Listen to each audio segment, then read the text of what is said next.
Hey everyone. Okay, so I'm gonna start this review with my biggest hang-up, which is I kind of went into this chapter with a thread of hope that Freyja wasn't entirely dead and that the fight would continue on just a little bit longer. Yeah, I know, given what happened last chapter, I know that was basically just complete cope and hope, but I was just it's that thing where you want to hope that it goes on for just a little longer just to see maybe at the very least Valkyrie get her licks in, but but to see it that yeah, that was pretty much confirmed this chapter that yeah, she's in fact dead.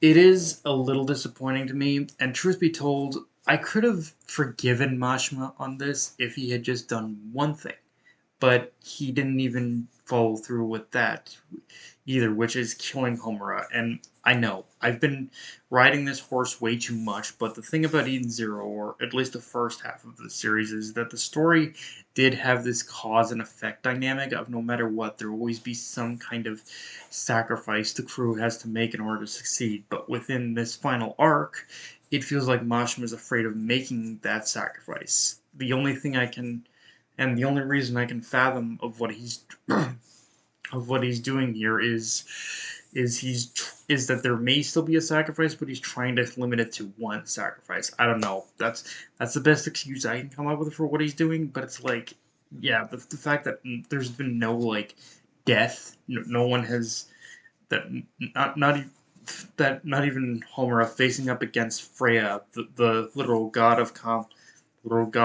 like swordplay, isn't even dead. It's like, yeah, unfortunately, it doesn't really add a good dynamic to this arc at all. Honestly, um,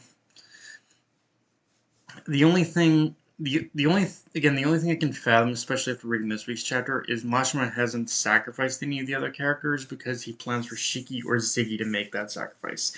Again, could be copium, but that feels like the only way to like, in order to kind of like, in order to properly kind of like understand what's going on here. Um, but okay, with that said, and with that said, and my little rant out of the way, though, let's talk about the big thing in this chapter, which is that between the Eden Zero being preoccupied with the Edens One and Mother running out of time, Shiki basically takes it upon himself to find the Chronophage. And after some help from Zhao Mei and diving into the belly of the beast, so to speak, quite literally, Shiki comes face to face with what I assume is the true form of the chronophage, which is to no one's surprise a woman who looks like a demon cat humanoid. So yeah, this chapter definitely rem- cemented that Machima's got a type. But in all seriousness, the chronophage's true form speaks one thing to Shiki, which is give back my time. Now, there are a couple ways to interpret that line, which is that the chronophage is talking about Rebecca's power, which would like more or less confirm the connection between the two, and that the chronophage sees Rebecca as a threat on him. But and that could still very much be the case. But I think also on a more obvious level, which in terms of how it applies to Shiki, I think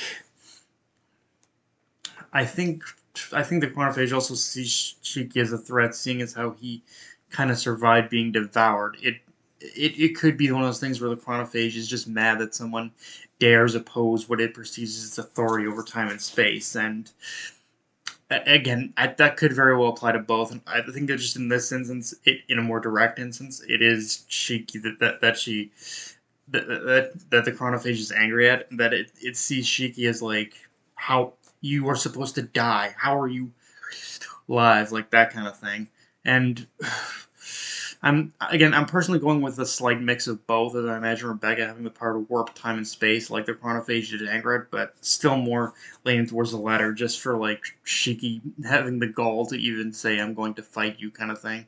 Um, and yeah, I know it was obvious before with her real name being Luna and all, but yeah, with Zhao Mei telling Shiki that she was once a satellite on Earth, I think it's definitely more than obvious now than ever. She's the moon, and yes, and Zhao Mei and Mother do share that connection. I imagine once Mother is saved and returns to original form as a planet, Earth, to planet Earth, then Zhao Mei will likely return to her original form of the moon. Although that'll in that sense, I think that all hinges on the question of just how Shiki plans to subjugate the chronophage.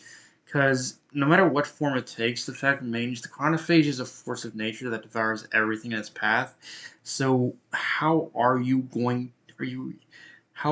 even expected to turn it to your side? And this is where once again I do worry that more than any other moment in the series, Mashima might fall back on a friendship speech by Shiki, although I'm hoping I'm wrong and that it's just going to be a case of Shiki pounding it into the submission like the final battle with Aknologi and Fairy Tail, and then maybe talking it out afterwards. But yeah, I'm hoping, I'm hoping it's not going to be one of those things where power of friendship is going to turn it, is going to turn the chronophage to to Shiki's side again because whatever form it takes, again, to me the chronophage is like this force of nature that just can't be beat.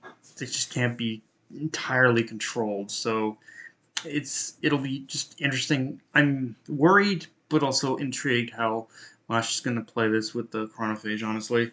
But yeah, guys, that's all I got for this review. If you enjoyed the video, like, comment, subscribe. I'm on Twitter, Analyst Crunchyroll, be sure to notification bell, subscribe button, and just share the video around, guys. Dark Knight of Anime signing off. Later, everyone.